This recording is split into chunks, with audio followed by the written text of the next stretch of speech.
하나님을 가까이 하는 자에게 내 거룩함을 나타내겠고 온 백성 중에서 내 영광을 나타내 보여주신다고 하신 약속의 말씀이 그대로 이루어져서 우리의 남은 생에 하나님의 속을 시원케 드리며 더 나아가 섬기는 담임 목사님의 속을 시원케 드리는 삶이 되게 하시고 사역이 되게 하여 주옵소서. 충성된 사자는 자기를 보내신 이에게 마치 추수한 날의 얼음 냉수 같아서 능히 그 주인의 마음을 시원케 드린다고 하신 잠언 25장 13절 말씀대로 이루어지는 시간 되게 하여 주옵소서. 우리의 예배를 받아 주옵소서. 예수님의 이름으로 기도합니다. 아멘. 할렐루야. 반갑습니다. 우리 서로 다 같이 인사하겠습니다. 주님이 자리에 계십니다. 주님이 자리에 계십니다. 네. 다시 한번 하겠습니다. 오늘 좋은 일이 일어납니다. 좋은 일이 일어납니다. 아멘 하신 분들에게 오늘 좋은 일이 일어나게 될 줄 믿습니다. 지금 아멘 하신 분들이 하나님의 더 큰 은혜가 임하게 될 줄 믿습니다. 신명기 27장 말씀을 보면 내 백성아 너희가 내 말에 응답하여 아멘 할지어다. 내 백성아 너희가 내 말에 화답하여 아멘 할지어다. 성경은 우리가 아멘만 잘해도 하나님께 영광을 돌리게 된다고 고린도서 1장 20절은 이렇게 말씀하고 있습니다. 하나님의 약속의 말씀은 얼마든지 그리스도 안에서 예가 되니 그런즉 그로 말미암아 우리가 아멘하여 하나님께 영광을 돌리게 된다고 말씀하고 있습니다. 여기 저희는 강사의 말을 들어봤자 아무런 의미도 없어요. 전 실력도 없고 능력도 없지만 그렇지만 제 입을 통하여 선포되는 하나님의 약속의 말씀은 요한복음 6장 63절 말씀대로 살리는 것은 영이 육은 무익함이라. 내가 이른 말이 영이요 생명이 될 줄 믿습니다. 더 나아가 시편 107편 20절에서 21절 말씀을 보면 저가 그 말씀을 보내 저를 고치사 이경에서 건져 내시는도다. 주의 인자하심과 인생에 하신 귀한 일들을 나의 주를 찬송하게 된다고 하신 약속의 말씀이 그대로 이루어지게 될 줄 믿습니다. 아멘. 우리가 인생을 살아가다 보면 앞에는 홍해가 가로막혀 있고 뒤에는 애굽의 군대가 따라오는 내 힘과 능력으로 도저히 감당하지 못할 때 하나님은 우리 인생 가운데 찾아오셔서 이런 위로의 말씀과 격려의 말씀을 하고 계세요. 출애굽기 14장 13절에 14절 말씀을 보면 모세가 백성에 구하여 이르기를 너희는 두려워하지 말고 가만히 서서 오늘날 너희를 위하여 행하시는 구원을 보라. 너희가 오늘 본 애굽 사람을 영원히 보지 아니하리니 여호와께서 너희를 위하여 싸우시리니 너희는 가만히 있을지어다.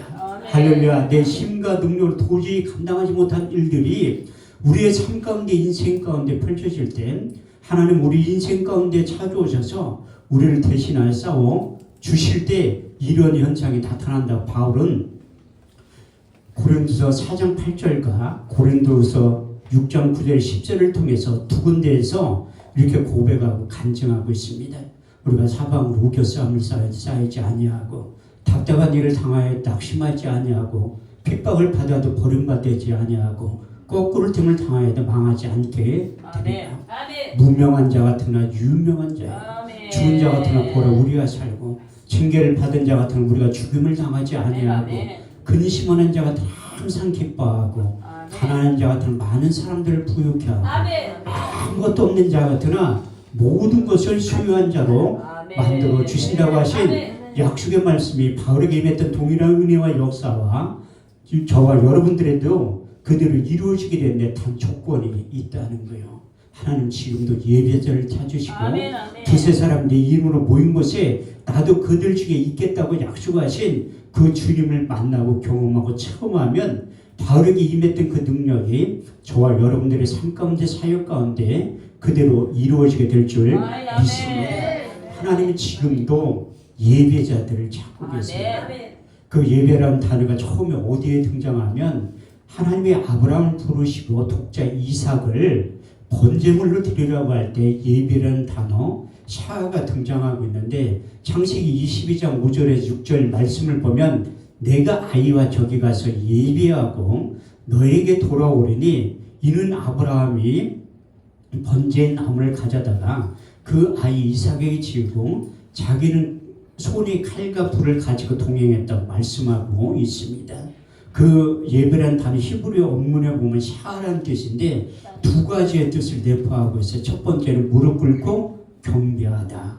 두 번째는 무릎 꿇고 하나님의 말씀에 복종하다는 뜻의 의미를 가지고 있는데 우리의 이성과 상식은 도저히 납득하지 못할 때 하나님은 아브라함을 부르시고 독자 이삭을 번제물로 드리라고 할 때 그 약속의 말씀에 믿음으로 순종하고 복종하는 것이 예배의 시작 샤라고 말씀하고 있고 그 이삭은 아브라함의 말씀에 순종하면서 나아갈 때 예배라는 단어가 등장했다고 말씀하고 있습니다.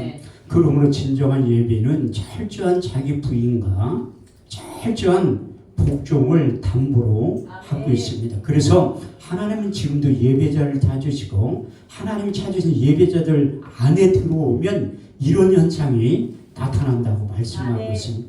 출애굽기 20장 24절 말씀을 보면 내게 토단을 쌓고 그 위에 너희 양과 소로 너희 번제와 화목제를 드려라. 물은 내 이름을 기념하는 곳에 내가 강림하여 복을 주리라. 아멘. 그 약속의 말씀이 여러분들의 그대로 이루어지게 될 줄 믿습니다. 아멘. 제가 작년 1월 달에 그때도 무지하게 추울 때 여기 왔었는데 어느덧 1년이 금방 지나간 것 같아요. 맞아요. 저도 여기 어르신들 많이 계시는데 나이가 먹은 증거가 무엇인가 하루는 잘 안 가는데 1년은 쏜살같이 가더라고요. 제가 담임 목사님한테 내가 그때까지 살아있으면 온다고 했는데 1년이 쏜살같이 지나가서 또 오늘 오게 된 거예요. 제가 목회한 지가 22년 정도 됐는데 전국에 기도원과 교회를 약 1200교회를 가본 거예요. 우와. 22년 동안 사역 상당히 많이 했죠. 그런데 제가 이 주평안교회 올 때마다 느끼는 게 있는데 하나님께서 이 교회를 통해서 하나님의 뜻이 하늘에 이루어진 것 같이 이 땅에서 하나님의 뜻을 이루어지는 교회라는 제가 느끼는 거예요. 아멘. 제가 누구보다도 설교도 많이 하지만 또 연합집회할 때는 저도 아까 권사님 지난주에 오살 기도원 가서 한 번도 예배 빠지지 않고 참석했다가 저도 오살 기도를 갈 때 그 원목 목사님들하고 친해가지고 내가 예수 새생명 부흥협회 대표회장인데 예배 참석 안 하느나 날 찾아봤다고 하더라고요. 저도 한 번도 안 빠져요. 아멘. 예배에 자리가 있으면 한 번도 안 빠지는데 왜 예배에 그렇게 목숨을 걸고 참여하냐면 예배를 통해서 내가 주는 건 세상이 주는 것과 같지 않은 하늘에서 간 신령한 복을 예배를 통해서 아멘. 공급해 주신다고 말씀하고 있습니다. 그래서 제 예배에 집중할 때 오늘 여기 올 때 설교 준비를 하나도 안 하고 온 거야. 그렇다고 담임 목사님들이 여기 계시는데 설교 준비를 하지 말라고 하는 게 아니라 저는 그때 찬양인도 30분 할 때 그때 설교 준비를 해요. 왜냐하면 어느 정도 하나님께서 축적되어 있는 하나님의 약속의 말씀을 가지고 있기 때문에 그렇다고. 그래서 많은 분들이 저에게 설교 원고를 보여달라고 없어요. 원고가. 우리 담임 목사님도 원고 없이 설교를 하실 때가 참 많은데 하나님께 그리스도의 편지로 만들어 주셨기 때문에. 아멘. 고린도서 3장 3절 말씀을 보면 너희는 우르로 말미암아 나타난 그리스도의 편지 이는 먹으로 쓴 것이 아니요 살아계신 하나님의 영으로 한 것이며 또 돌비에 새긴 것이 아니라 하나님의 유기의 신비에 새긴 말씀이 그 성령이 감동이 오면 할 말을 생각나게 만들어 주시네요. 사도행전 2장 4절 말씀대로 저희가 다 성령의 충만을 받고 성령이 말하게 하심을 따라 다른 언어로 말하기 시작한다고 하신 약속의 말씀이 그대로 이루어지게 됩니다. 제가 우리 목사님께서 찬양 인도할 때 찬양 인도 잘 하신다. 우리 요한이도 그렇고 우리 권사님들 특송할 때 보면 이사 43장 21절 말씀대로 이루어진 것 같은데 하나님 우리를 지으시고 창조한 목적이 여러 가지가 있지만 그 중에 한 가지는 우리의 입술을 열어 찬양하기를 원하신다. 이 백성은 내가 나를 위하여 지었나니 나의 찬송을 부르게 하셨다. 할렐루야. 이렇듯이 여러분들이 그 찬양도 하나님께 기뻐 받으실 때 항소 한 마리 드리는 것 이상으로 하나님이 기뻐하신다고 말씀하고 있어요. 제가 요한이 찬양 소리를 들으면서 제가 작년에 요한이를 하나산 기도 대성전 집회할 때 특송자로 세운 거예요. 내가 그 감격을 지금도 잊을 수가 없는데 거기는 대성전에 선다는 보장이 없어요. 이제 개방 안 해요 거기. 그래서 하나님의 때 하나님의 방법을 했는데 그 대성전 집회할 때 예산을 3,005만 원 들여가지고 한 거예요. 그렇게 많이 예산을 들여갈 때 내가 1순위로 그 찬양 사역자 섭외할 때 요한을 섭외한 거예요. 왜냐하면 요한을 통해서 하나님께 계획과 생각, 그 요한을 특성할 때 우는 사람도 있어요. 여러분들이 볼 때 하나님을 보는 기준은 다르다는 거예요. 나의 보는 것은 세상에 보니까 그에 같지 아니하느니 사람은 외모를 보거니와 나 여호와는 중심을 보느니라. 내가 그 4월 6일부터 9일날까지 오살의 기도원 그 지난 주간에 했던 것과 다르게 거기를 빌렸어요. 대관을. 그래서 요한이를 내가 특성자로 기준처럼 요한이를 세우는 게 힘든데 내 담임 목사님한테 얘기를 했어. 요한 특성자로 세우고 싶다. 왜? 요한이 워낙 바쁘기 때문에 내가 미리 신청을 하는 거니까. 난 요한이 찬양 들을 때마다 하나님께서 요한을 통해서 시편 69편 30절에 31절 말씀대로 기뻐 받으시는 찬양이라고 나는 그렇게 확실히 믿는 거예요. 우리가 노래로 여호와의 이름을 찬송하며 감사함으로 그의 이름을 지극히 광대하시다 하리니 이는 속볼 굽이 있는 항소를 드립니다. 더욱 여호와를 기쁘시게 함이 될 것이라. 할렐루야. 이렇듯이 요한이가 어떻게 보면 세상의 기준으로 볼 때는 불편한 것 같지만 그 영혼을 찬양할 때 하나님 기뻐 받으신다. 고린도 14절 말씀을 보더라도 내가 만일 방언으로 기도하면 나의 영이 기도하거나 내 마음 열매를 맺지 못합니다. 그럼 우리가 어떻게 알고 내가 영으로 기도하고 마음으로 기도하고 영으로 찬송하고 마음으로 찬송한다. 그래서 요한이가 찬양 부를 때 영으로 찬양하는 소리가 하나님 기뻐 받으시고 한 사람만이 드리는 것 이상으로 하나님께 기뻐하신다. 또 여기 와서 권사님들 저렇게 연세가 많이 드셨는데도 찬양 부르는 거 볼 때 역대하 5장 12절에 14절 말씀이 떠오르더라고요. 구약 시대에는 노래하는 제사장들이 있었어요. 노래하는 제사장 120인이 함께 있었는데 노래하는 제사는 아삭과 해만과 여두둔과 그의 아들과 형제들 다 세마포를 입고 단통편에 서서 나팔 부는 자와 노래하는 자가 일제히 소리를 발하여 여호와를 찬송하며 가로되 선하시도다. 그 자비하심이 영원히 또 다음에 그때의 여호와의 전에 구름이 가득한지라. 그 구름으로 인하여 여호와의 전에 여호와의 영광이 가득함이었더라. 그래서 제가 원래는 그 권사님들의 찬양과 요한의 특성과 우리 목사님의 찬양 인도를 통해서 이미 하나님의 영광이 전에 가득하기 때문에 설교를 안 해도 되지만 그래도 목사님 불렀기 때문에 그 주어진 시간만큼은 제가 설교를 하려고 하는데 왜 하나님은 지금 예배자를 찾으시고 제가 전국에 그렇게 많은 교회와 기도원 다니면서도 이렇게 예배를 많이 드리는 교회는 내가 처음 봤어요. 왜냐하면 매주 이렇게 예배 드리는 게 쉬운 게 아닌데 난 김병일 목사님 보면 만난 지 한 10몇 년 됐죠. 10몇 년 됐는데 어떻게 보면 막내 동생 같기도 하고 동역자로 생각하는데 참 저분은 진짜 대단하다. 그 예배 드리는 게 남들은 사람도 모이지도 않는데 왜 예배를 저렇게 많이 드리냐 하는데 가장 기뻐하는 것은 예배 드리는 거예요. 저도 목사로서 설교하는 거 예배 드리는 게 그렇게 왜 집착하냐면 뭐냐면 하나님이 가장 좋아하고 기뻐하시는 게 예배라는 거예요. 그래서 저도 이제 설교도 많이 하지만 여기 이 해중의 자리에 앉을 때도 있잖아요. 해중의 자리에 앉을 때는 내가 저 목사님이 하시는 말씀 하나님의 음성으로 들려요. 데살로니가 전서 2장 13절 말씀을 보면 우리가 하나님의 말씀을 받을 때에 사람의 말 받지 아니하고 하나님의 말씀을 받으니 진실로 그러하다. 이 말씀이 또한 믿는 자 속에서 역사하느니라. 또 한 가지는 사도행전 17장 11절 말씀에 보면 베레아 사람은 데살로니가 사람들보다 더 신사적이어서 간절한 마음으로 말씀을 받고 그 말씀이 그러한가 그 말씀을 날마다 상고했다고 성경이 기록하고 있습니다. 그래서 여기에 서 있는 강사의 말로 듣지 말고 강사의 입을 통해 선포되지는 하나님의 약속의 말씀으로 여러분들이 믿음으로 받아들일 때 하나님의 놀라운 역사가 반드시 나타나게 될 줄 믿습니다. 그래서 제가 예비에 더 집중한 이유가 무엇인가 하면 우리가 4년 5년 전에 코로나19가 처음 등장했을 때 정부에서 예배 드리지 말라고 하는 우리가 상상하지 못할 일들이 우리의 삶 가운데 다가온 적이 있잖아요. 이제 앞으로 더 심하게 예배 드리지 말라고 할 때 정부에서 제한을 시킨 날이 오지 말라는 법은 없어요.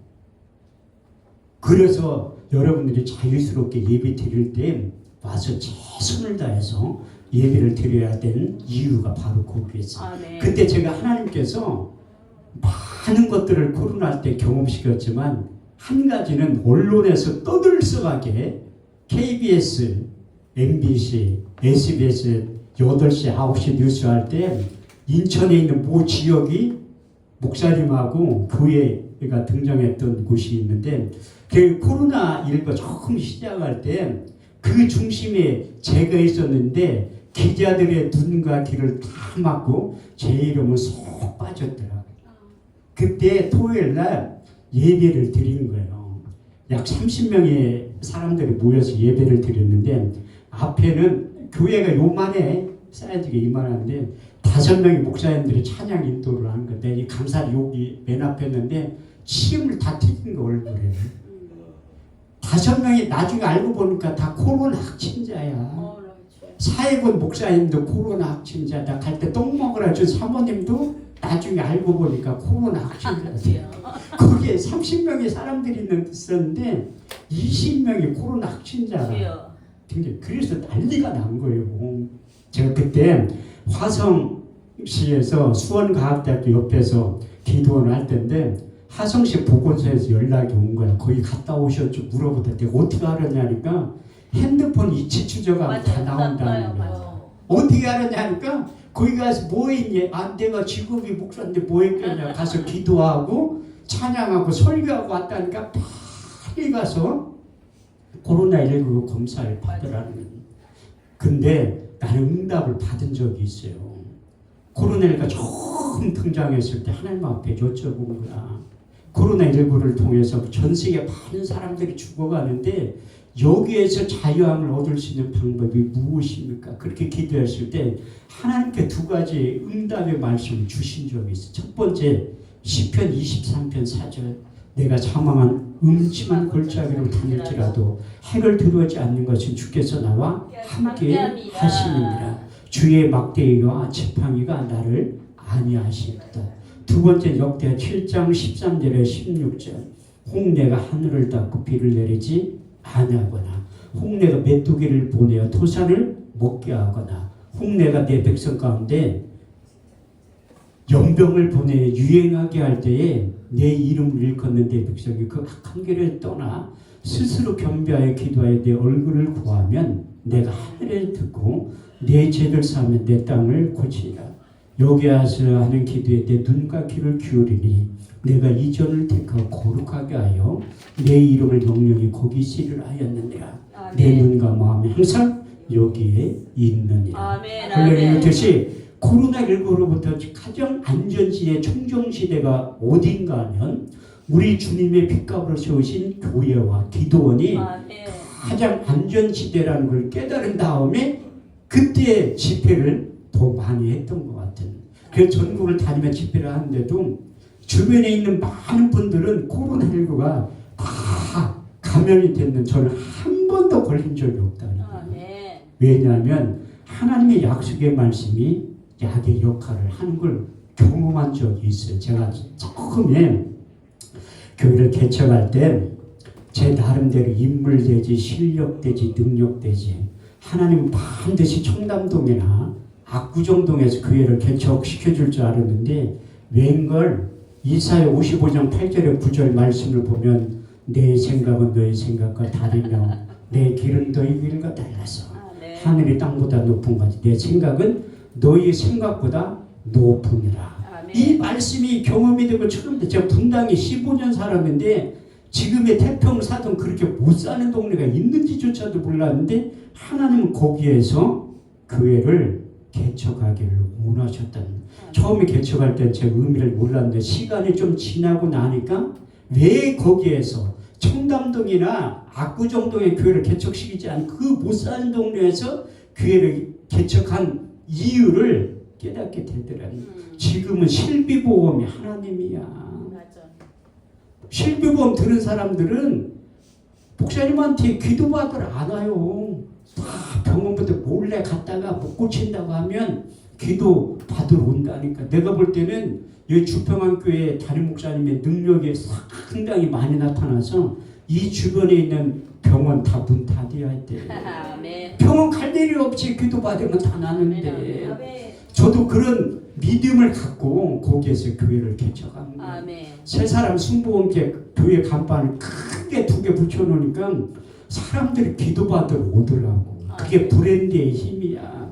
조용기 목사님이 능력이 있지 나같이 해평아리 목사가 무슨 능력이 있어. 성경을 보면 믿는 자들에 따른 표적 5가지가 있잖아요. 믿는 자들은 이런 표적이 따르니 저희가 내 이름 귀신을 쫓아내며 아멘. 새 방언을 말하며 아멘. 뱀을 잡으며 무슨 병을 아멘. 나실 때 아멘. 해를 받지 아니하며 병든 사람의 손을 언젠쯤 나으리라. 나으리라. 성경은 그렇게 쓰여 있잖아요. 그런데 저희 사역 가운데 병든 사람의 손을 아멘. 언젠쯤 죽으리라. 저 사람 많이 죽였어요, 안수에서. 그런데 신기하게 한 번도 고소를 안 당했다는 거야. 그때 처음 개척할 때는 내 나름대로 성령 충만해서 무조건 기도하면 낫는 줄 알았지. 근데 제가 시리에 빠진 거야. 그렇게 많은 사람들이 어차피 병원 갈 돈도 없고 보험 들 적도 없는 사람들이니까 이래 주거나 저래 주거나 목사님한테 기도나 한번 받고 죽자 이런 마음으로 오는 거야. 근데 요단강 앞에 서 있는 사람들이기 때문에 내가 기도 안 해도 죽을 사람들이야. 그래서 하나님이 나 한 사람 주위에 좀 만들려고 그런 분들을 나한테 보내신 것 같더라고요. 그러니까 내가 너무 괴로운 거야. 제가 고등학교 2학년 때 출애굽기 15장 26절 말씀을 암송을 한 사람이 제가 수천 번 수만 번을 외웠을 거 아니야. 너희는 너희 하나님 여호와의 말씀을 청종하고 나의 복에 의를 행하며 내 계명에 귀를 기울이고 내 모든 규례를 지켜 행하면 내가 애굽들에 내린 모든 질병이 하나로 너에게 내리지 아니하리니 나는 너희를 치료하는 여호와 하나님이라. 아멘. 이 말씀을 고등학교 때부터 암송을 하지 수없이 많이 외웠을 거예요. 그런데 저희 사역 가운데 성경은 반드시 병든 사람의 손을 얹은즉 낫는다고 써있는데 저희 사역에 병든 사람의 손을 얹은즉 죽으리라. 너무 괴로운 거야. 그때 하나님이 저를 의대에 가라고 하더라고요. 그래서 제가 의대 출신이 전때 작년 1월 달에 와서도 제가 의대 출신이라 얘기했는데 기억하는 분 별로 없을 거야. 그런데 내가 의대 출신 의사협회에 가가 심리에 가서 설교를 할 때 나도 동문이라고 얘기를 하지. 나도 의대 출신이라니까 의사 선생님한테 물어봐. 어디 학교 나왔냐? 내 우리나라 제일 좋은 의대 출신이라고 하니까 서울대 나왔냐? 연세대 나왔냐? 고려대 나 그보다 훨씬 좋은 학교 출신이라니까 유학하냐고 물어보더라. 나 유학하지. 나중에 지금 이렇게 간증이라도 하지 의사 선생님 1%의 사람들 성경만 가지고 하니까 깜짝 놀라. 실제로 믿는다니까 자기네들도 끝나고 나서 참 말씀이 목사님 나 성경 암송하려고 하는데 안 된다는 거야. 어떻게 목사님 그렇게 성경을 암송을 하냐. 내가 내일 저녁에 성경 암송 비밀에 대해 내가 가르쳐 드릴게. 아멘. 오늘 얘기하면 내일 안 올 거 아니야. 그래서 예고편으로 내일 저녁 때 성경 암송 그 비결에 대해 내가 가르쳐 드리려고 해요. 그래서 내가 그 의사 선생님들이 나도 의대 출신이에요. 사람이 만든 의대가 아니라 예수님이 만든 천국병원 의대 출신이에요. 아멘. 내가 수석으로 입학해서 수석으로 아멘. 졸업했대. 왜냐하면 나 혼자 입학하고 졸업할 때 나 혼자 졸업했으니까 수석으로 입학하고 졸업도 수석으로 아멘. 했다. 근데 하나님이 나 의대 입학시킨 다음에 어떤 할머니를 보낸 거예요. 우리 권사님 연배 되는데 교회 찾아왔더라고. 와서 기도를 해둘래. 내가 하도 오랜만에 새신자가 왔는데 기도해서 죽으면 어떻게 해. 그래서 기도를 못하는 거야. 내 병이 뭐냐니까 신부전증 환자래. 그래서 투석을 받으러 개포동으로 간다는 거야. 태평사동에. 그러면 할머니 새벽 예배 끝나면 오세요. 내가 모셔다 드릴게. 아유 목사님 바쁜데 자기를 어떻게. 아유 걱정할 거 하나도 없다. 내가 하나도 안 바쁘다고. 아 신방을 가고 싶어도 신방 받을 사람 우리 집사람하고 딸밖에 없는데 성도가 개척한 지 얼마 안 돼가지고 하나도 없을 텐데 그래 오시라고. 내가 그래도 모시고 가면 지금도 그 투석 받을 때 3시간 반에서 4시간 걸려요. 일주일에 3번 가는데 초라한 내 모습을 보는 거. 전 순복음교회 목사의 자존감이 대단한 사람 중에 한 사람이. 그래도 한 명도 병자를 못 고쳐가지고 그렇게 많이 죽은 사람들만 보니까 너무 괴로운 거야.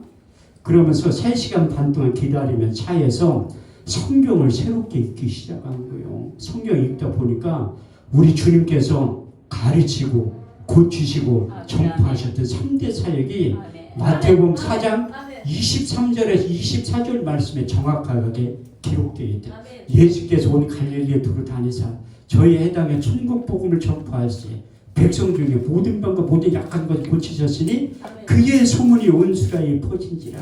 백성들의 모든 앓는 자 곧 각색병과 고통에 걸린 자 귀신 들린 자 간질한 자 중풍병자를 데려오니 거기서 다 고치셨다고 말씀하고 있습니다. 성경을 더 읽다 보니까 마태복음 8장 17절에 18절 말씀을 통해서 예수께서 말씀으로 더러운 귀신을 쫓아내며 모든 병과 모든 약한 것을 고치셨으니 이는 이사야로 하신 말씀에 우리의 연약함을 친히 담당하시고 병을 짊어지셨다함을 이루려 하십니다. 그래서 말씀이 육신에 오시기 700년 전에 이사야 선지자의 입술을 통해서 그 주님이 채찍의 맞음으로 너에게 나음을 있게 되었다고 하신 약속의 말씀이 성취가 됩니다. 이사야 51장 1절 6절 말씀을 보면 우리의 전한 것을 누가 믿었느뇨 여호와의 팔이 네게 나타나느뇨 그는 주 앞에서 자라나기를 연한 신 같고 마른 땅에 나온 줄기 같아서 곤 모양도 없고 풍채도 없은즉 우리 보기에 흠모할 만한 아름다운 것이 없도다. 그는 멸시를 받아서 하나님께 실어버린 바 되었으며 공고를 많이 겪었으며 질고를 아는 자라. 마치 얼굴 가리고 사람을 바라보지 않음을 받는 자 같아서 멸시를 당하였고 나도 그를 귀히 여기지 아니하였도다. 그가 찔림은 우리의 허물을 인하며 그가 상함은 우리의 죄악을 인하며 그가 징계를 받음은 우리가 풀을 누리고 그가 채찍에 맞음으로 너희가 나음을 입었도다. 베드로도 3년 반 동안 따라다닌다면서 우리 주님께서 많은 병자를 고치시는 장면을 눈으로 목격했잖아요. 그래서 베드로전서 2장 24절에서 25절을 기록한 친히 나무에 달려 그 몸으로 우리 죄를 담당하셨으니 이는 우리로 죄 지어주고 의에 대하여 살게 하셨느냐. 저가 채찍에 맞음으로 너희가 나음을 잊게 되었다. 그래서 그 성경을 읽다 보니까 또 우리 주님께서 제자들을 부른 다음에 의대에 입학시킨 다음에 의사 면허증을 다 나눠준 거예요. 마태복음 10장 1절 말씀을 보면 예수께서 12제를 부르시고 더러운 귀신을 쫓아내며 모든 병과 모든 약한 것을 고칠 수 있는 권능을 주셨느니라. 할례 이렇듯이 제자들 부른 다음에 의사면을 다 나눠준 다음에 마지막 고별 설교할 때 요한복음 14장 12절 말씀을 통해서 내가 진실로 너에게 이르노니 나를 믿는 자는 나의 하는 일을 저도 할 것이요 또한 이보다 큰 것도 아리니 이는 내가 아버지께로 가면이라. 그런데 제자들이 못 믿으니까 부활하셔서 제자들에게 나타나가지고 믿는 자들에 따른 표적 5개 믿는 자들의 이름 표적에 따르더니 저희가 내 이름을 귀신을 쫓아내며 새 방을 바라며 병을 죽으며 무슨 독을 마실 자리 해를 받지 않은 병든 사람으로 손을 얹은즉 나으리라. 그래서 손을 얹은즉 낫게 되었다고 하신 약속의 말씀이 그대로 이루어진. 그래서 신약 성경 다 읽고 구약성경을 읽다 보니까 잠언 4장 20절에 22절 말씀이 육의 신비의 신. 내 아들아 내 말에 주의하며 내가 이르는 것 내 귀를 기울이라. 너는 그것을 내 눈에 떠나지 말고 내 마음속에 지켜라. 그것을 얻는 자가 생명이 되며 온 육체의 건강이 됨이니라. 그래서 성경 말씀이 약이라는 거예요. 다시 말해서 우리가 신약 구약 하는 것도 그 66권 안에 전체 하나님의 말씀이 약의 역할을 한다는 거예요. 제가 이따가 5시에 예배 드릴 때는 제가 소경이 되었다가 눈을 뜬 거예요. 제가 시각장애인 됐었다는데 차 갖고 오면 차 트렁크에 시각장애인들을 짚고 다니는 지팡이 있어요. 신지팡이가. 그 요즘에 그거 간증하러 다닌다니까. 내가 임플란트 16개 한 거 10년 동안 간증하니까 미천이 다 떨어져가지고 하나님이 시각장애인을 만든 다음에 100일 동안 그 시각장애인을 통해서 하나님 앞에 가까이 가게 해서 기도의 자료로 나오게 만들더라고요. 그래서 하나님이 저에게 왜 시각장애인을 되게 만드셨냐면 이따 간증하겠지만 기도를 안 하기 때문에 기도의 자리로 부른 거예요. 그래서 내가 이 하나님의 약속의 말씀이 약의 역할을 하게 된다고 내가 이 간증하려고 이렇게 소론이 길었는데 그 하나님의 약속의 말씀을 가까이 제가 이 목사님들이 성경을 많이 읽는 것 같지만 또 많이 안 읽고 바쁘기 때문에 저도 1년에 한 45주를 집회를 나온 성경 읽을 시간이 없어요. 그래서 하나님이 코로나19 때 성경을 또 읽게 만드는 거예요. 정부에서 용돈을 40만 원을 주더라고. 아니 14일 동안 할 게 없잖아요. 기도원에서 사람도 못 만나고 바깥에 나가지도 못하니까. 그래서 14일 동안 정부에서 40만 원 주고 먹을 것도 택배로 무지하게 많이 보내주더라고. 그거 먹으면 살 게 없으니까 하루에 20시간씩 성경을 읽은 거예요. 그래서 하나님이 그 코로나19를 통해서 돌아다니지 못하게 하면서 성경을 집중적으로 읽다 보니까 성경이 다 예수님에 대해서 기록되어 있더라고.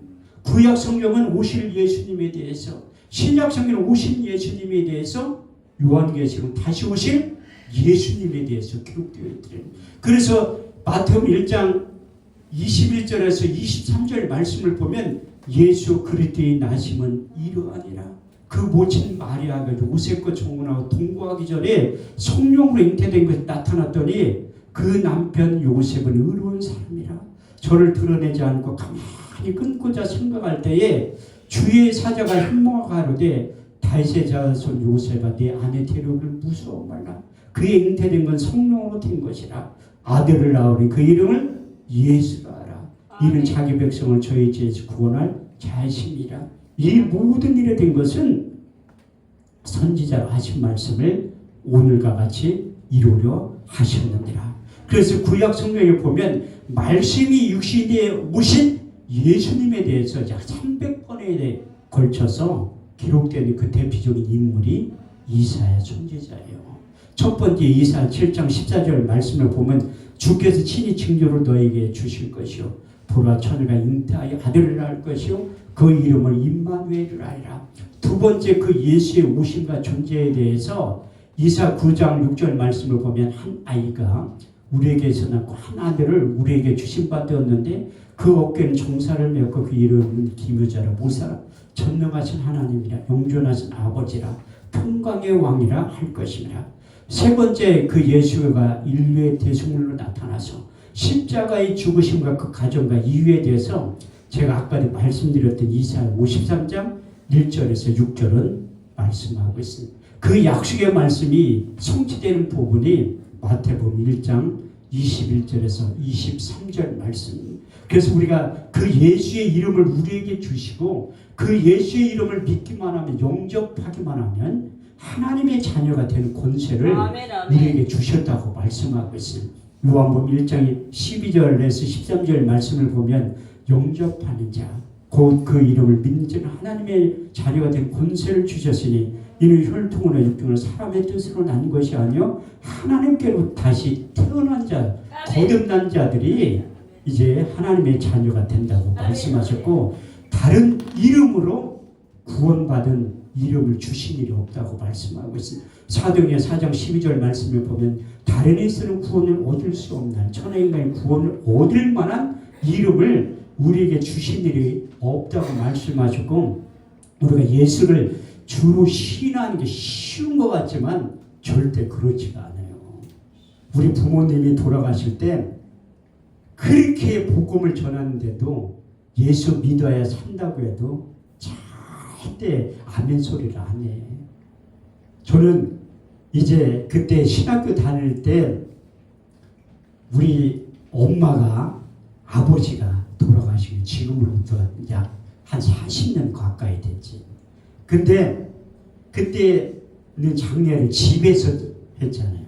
그 병풍기 할 때 염하기 전에 이렇게 본 거야. 사람이 어떻게 변하나.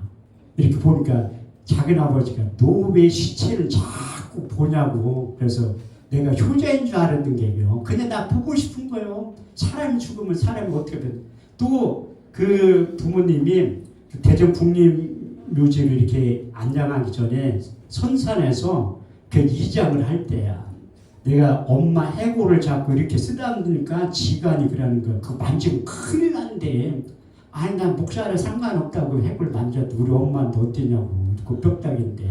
그랬더니 이렇게 해골을 막 쓰다듬고 만지고 있으니까 지간이 깜짝 놀래가지고 내가 효자였는 게 그래. 아, 뭘 효자야. 그냥 엄마 그 사람 죽으면 어떻게 변하나 보고 싶은 거야.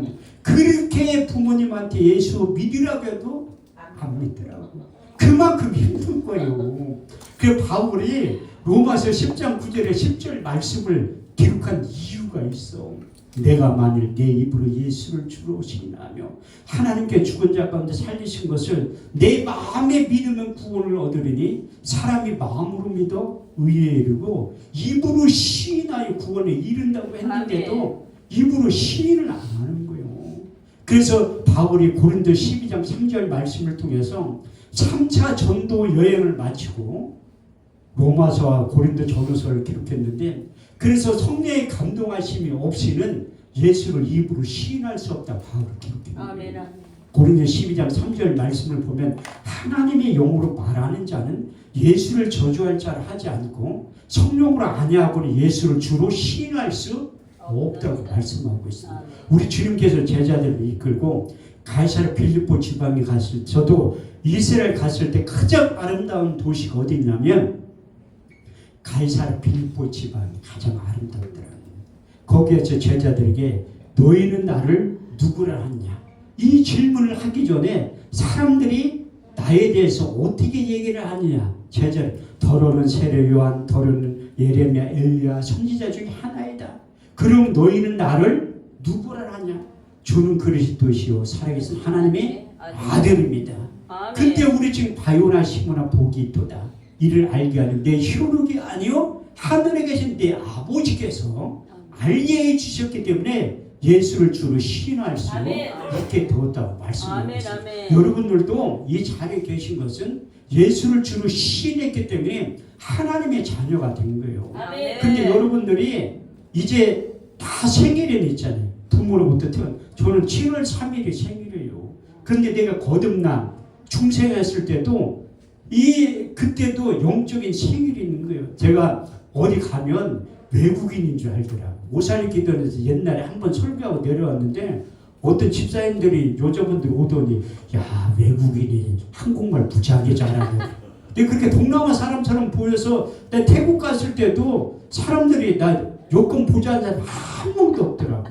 내가 그 화성에 있을 때 태국인 사역할 때 산부인과 그 태국 대사관 출입국관리사무소 많이 갔었어요. 갔는데 거기에 한국 사람 공무원들이 내가 태국 사람인 줄 알더라고. 그 산부인과 때 여자 그 임산부들 데리고 태워가지고 거기 가니까 남편 좀 일로 와보래. 그래서 나한테 그러더라고 간호사들도. 야 태국 사람 한국말을 왜 이렇게 잘해? 나 한국 사람이라고 그래도 안 믿어. 그 김병길 목사님 우리 그 신대방 교회 와보셨죠? 그 지하에. 거기에 가끔 가도 옛날에 서 있으면 술 취한 사람들이 와. 나야면서 얼굴을 이렇게 만지면서 그래. 한국에 와서 고생 많지. 내가 취직시켜줄까? 이렇게 생각하는데 하나님이 동남아 사람처럼 이렇게 만들게 하신 것도 복이 뭐냐면 전 세계를 다니면서 복음을 전파하기 위해서 그렇게 한 거예요. 아멘. 제가 아프리카 갔을 때도 처음 갔다 올 때 한 달 만에 오니까 이 10kg가 빠진 거야. 인천공항에 우리 집사람 나 마중하러 왔는데 어떻게 하나 보니까 날 몰라봐. 어머. 얼굴이 새카맣게. 그 선교사님 그랬는데 나는 거기 한 3년 만에 있으면 흑인 된다는 거야. 맞아. 새카맣게 돼가지고. 근데 이 감사한 게 뭐냐면 이게 한국 사람처럼 동양인처럼 이렇게 보이면 아니 어디 제한이 맞잖아요. 근데 내가 태국 사람 우리 베트남 사람처럼 보이니까 전혀 사유가는데 걸림돌이 없더라고. 그 어렸을 때 내 별명이 튀기였어요. 튀기. 요즘 튀기라고 하면 큰일 나. 혼혈이라고 해야지. 내 별명이 튀기였었다니까. 그 외국인 같이 이렇게 보여가지고. 그런데 어렸을 때 그게 안 좋은 별명에서 나중에 목사가 되고 나니까 하나님이 다 뜻이 있더라고. 아멘. 그래서 내가 전국을 다니고 전시를 다니면 복음을 전파할 때 이렇게 동남아 사람처럼 보인 거 하나님 앞에 감사하니. 그리고 여러분들이 내 신체적 결함에 딸지라도 하나님이 다 거기에 맞게 창조하시고 태어나게 하신 거예요. 아멘. 우리가 단점을 장점으로 바라볼 수 있는 아멘. 능력도 계셔야 돼요. 아멘. 그래서 아멘. 우리가 이 거듭난 사람들은 2번의 출생이 하셨기 때문에 한 번밖에 안 죽어요. 근데 많은 분들이 내가 여기에서 예언하면 우리 요한에도 앞으로 200년 뒤에는 다 죽어. 왜냐하면 성경에 써있어요. 히브리서 9장 20. 한 번 죽는 건 사람에게 정하신 거지. 그 이후에는 심판이 기다리고 있다. 아멘. 내가 강원도 행성에 가서 동해를 하는데 이 평균 연세가 80이야. 여기 계신 권사님들도 소녀에 지나지 않아. 한 90대인 사람도 수두룩하더라고. 나는 거기에 죽음에 대해서 설교하면서 내가 설교를 잘못한 적이 있어. 10편, 90편, 10편 우리의 연수가 70이요. 강건하면 80일지라도 그 연수의 자랑을 수고하실 분뿐 신조기가 아닌 우리가 날아가게 된다 하니까 권사님이나 할머니, 할아버지 인상이 틀려져. 아니 90대인 분들은 빨리 죽으라는 얘기 아니야. 그래가지고 얼른 성경은 짝이 되는 말씀이 있어요. 신명기 34장 7절 말씀에 보면 모세 죽을 때나 120세나 그늘이 흐리지 아니하고 기록이 채하지 아니었다고. 그래서 우리가 하나님께서 한 번 육신적인 죽음 다 있고 영적인 죽음이 또 기다리고 있는 거예요. 그게 성경은 둘째 사망이라고 말씀하고 있습니다. 요한계시록 21장 9절에 보면 불과 유황이 타는 못에 참여하리니 이것이 둘째 사망이라고. 우리가 육신적인 죽음은 믿는 자들이나 믿지 않는 자들은 다 죽게 되어 있어요. 저도 요단강 앞에 2번이나 왔다 갔다 했었는데 그래 하나님이 할 일이 있으니까 살게 한 거예요. 제가 4년 전에는 동탄 한림대 병원에서 중환자실에 이렇게 묶어놓은 적도 있어. 기적이 채우니까. 내가 깨어나가지고 이거 왜 채워놨냐니까 그냥 쌀에 대소변을. 그런 적도 있었던. 왜 하나님 나를 그때 내가 하나님 앞에 기도할 때 하나님 나 이거 한 번만 살려주면 최선을 다해서 주님의 일을 하겠습니다. 웬걸 3달 지나니까 내 방법대로 하려고 그 연약한 인간이에요. 연약한 인간. 그런데 하나님이 살려주신 데는 사명자는 그 사명이 끝날 때까지 죽지 않는다는 것을 깨닫게 만들어 주시더라고요. 그래서 여러분들이 이제 2가지의 국적이 있다는 것에 대해서 감사하셔야 돼요. 우리의 시민권은 땅에도 있지만 하늘나라에도 있어요. 영적인 주민등록증 다 있어.